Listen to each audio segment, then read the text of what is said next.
आर्थिक आत्मनिर्भरता। समाज में पुरुष वर्ग लाभदायक अवस्था में है। पुरुष वर्ग पर आर्थिक रूप से निर्भर रहने के कारण परित्यक्ता स्त्रियों के एक दल को वेश्यावृत्ति अपनाना पड़ता है। जब स्त्रियों को आर्थिक स्वतंत्रता का लाभ मिलेगा और समाज में दोनों की अवस्था बराबर होगी, तब इस प्रथा का अंत हो जाएगा। उन स्त्रियों को जिन्होंने गंदा व्यवसाय छोड़कर अपने चरित्र को सुधार लेगी, उन्हें उपयुक्त मर्यादा समाज को देनी होगी।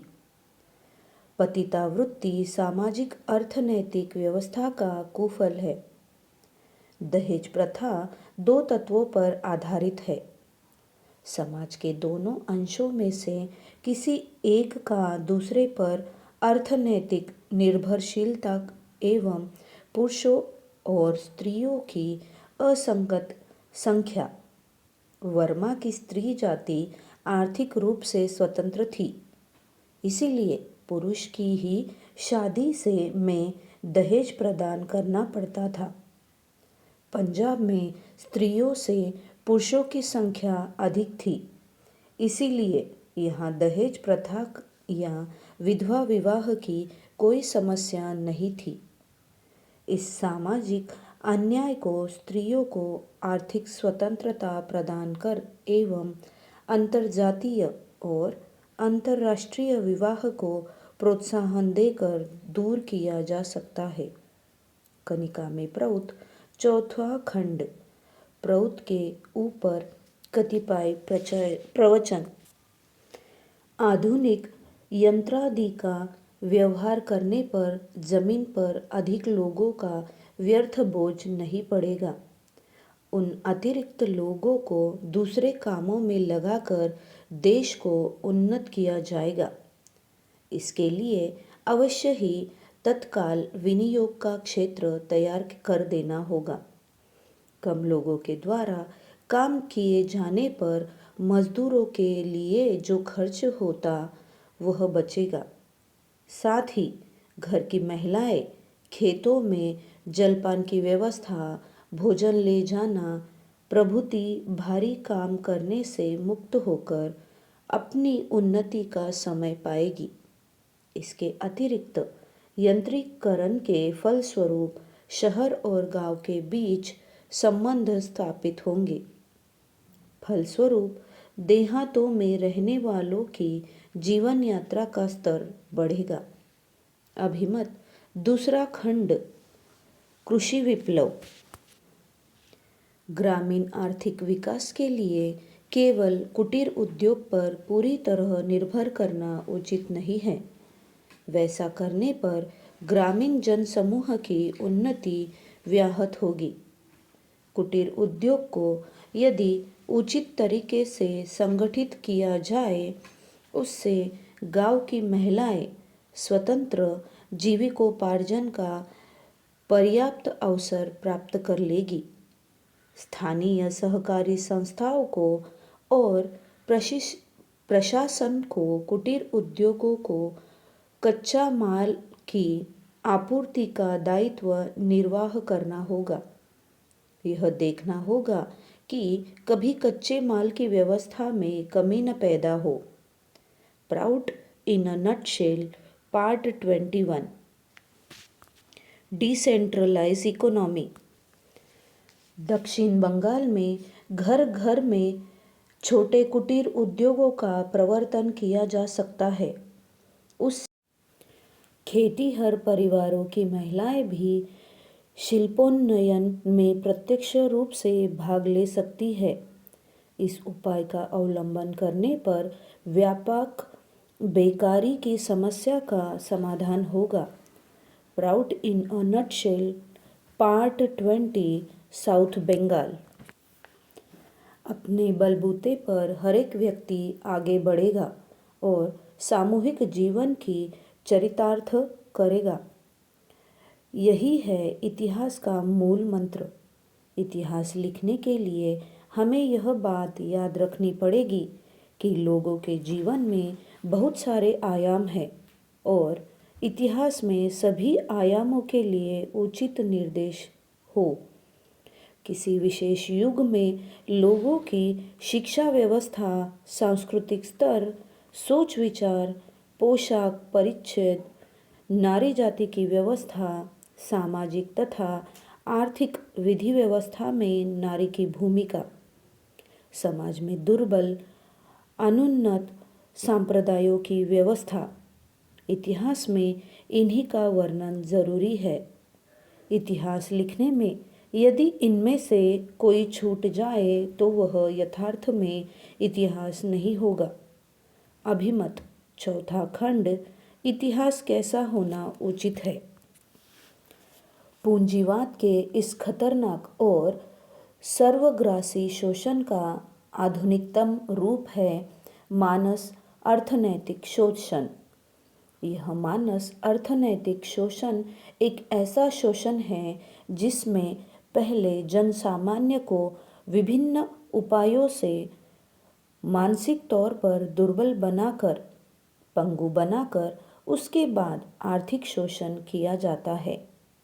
इसकी कुछ पद्धतियाँ इस प्रकार है। 1. विभिन्न जनसमूह की अपनी भाषा और संस्कृति का अवदमन। 2. असंस्कृति का व्यापक प्रसार, जो अश्लील साहित्य के माध्यम से जनमन में और विशेषकर तरुण संप्रदाय के बीच एक व्यापक अशुभ प्रभाव विस्तार करके उनकी रीढ़ तोड़ डालती है।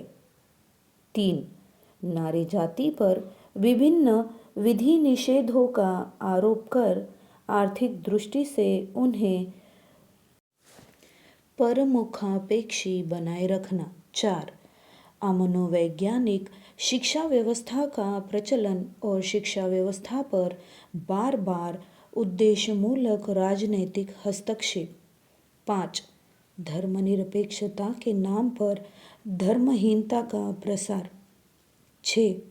समाज में विभिन्न जात पात तैयार करके समाज को खंडित करके रखना। 7. जन्म नियंत्रण के अप्राकृतिक क्षतिकारक उपायों के अवलंबन द्वारा समाज को अत्यधिक क्षतिग्रस्त करना। 8.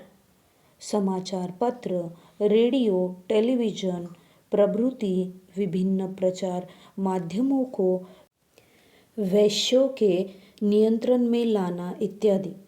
बौद्धिक शोषण और मानस अर्थनैतिक शोषण दोनों ही आज मानव जाति के लिए विपत्तिजनक है। इसे रोकने के लिए अविलंब व्यापक जनमत तैयार करना होगा। बुद्धि की मुक्ति लानी होगी। इसके लिए सर्वप्रथम करना यह है कि समाज की यथार्थ बुद्धिजीवियों की अपनी बुद्धि को स्वच्छ और त्रुटि मुक्त करना होगा।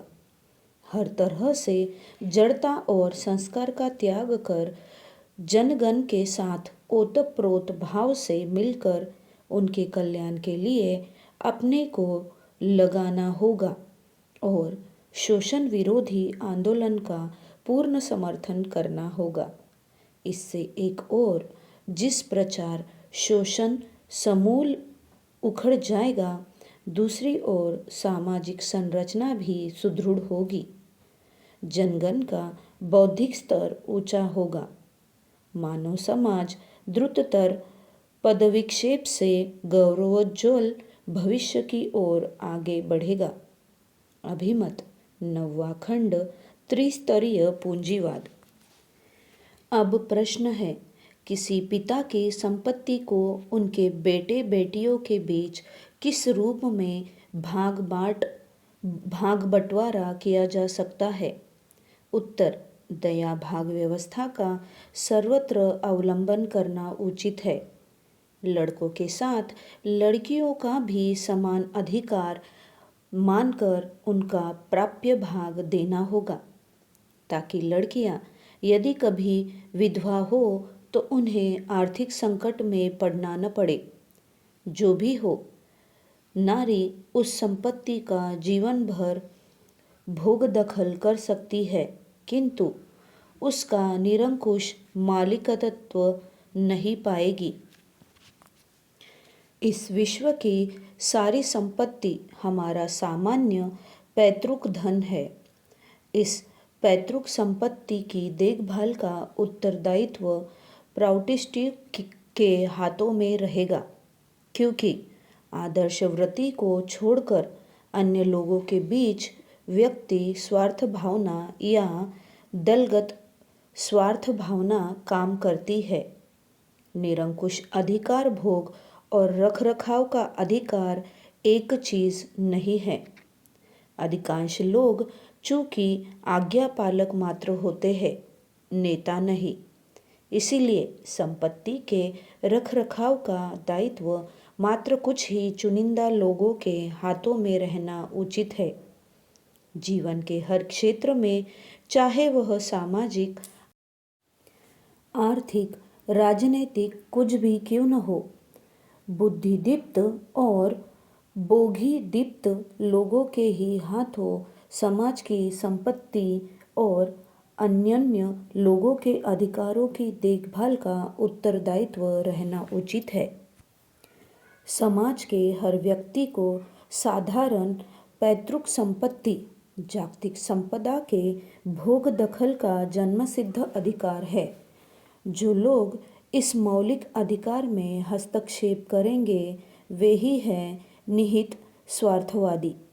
किसी को भी इस पैतृक अधिकार भोग के विरुद्ध जाने नहीं दिया जाएगा। यदि कोई वैसा करता है तो उसके मानसिक रोग की चिकित्सा करनी होगी। रोगोपचार की इसी पद्धति का नाम है धर्मयुद्ध। Prout in a nutshell, part 15, talk on proud.